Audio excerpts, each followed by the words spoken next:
आणि भारतीय जनता पक्ष मला कालच्या मुलाखतीत प्रश्न विचारला, तुम्ही वडिलांकडनं काय शिकलात?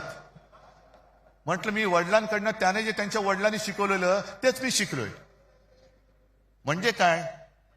म्हटलं ढोंगावरती लाथ मार. मी ढोंगावरती लाथ मारतोय, भाजपच्या ढोंगावरती लाथ मारतोय.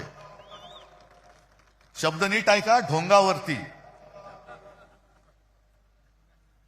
कारण भाजपचं हे ढोंग आहे, भाजपचं हिंदुत्व हे ढोंग आहे, भाजपचं देशप्रेम हे ढोंग आहे.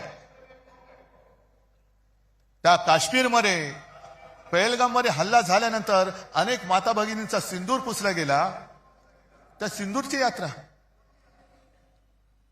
बरं हल्ला कोणी केला? पाकिस्तान. मग ऑपरेशन सिंदूर. आणि थोडे दिवस गेल्यानंतर जो पाकिस्तान आपल्या देशामध्ये अतिरेकी घुसवतोय त्या पाकिस्तान बरोबर निर्लज्जपणे क्रिकेट खेळायला या शहांचे चिरंजीव पुढे. हे यांचं देशप्रेम.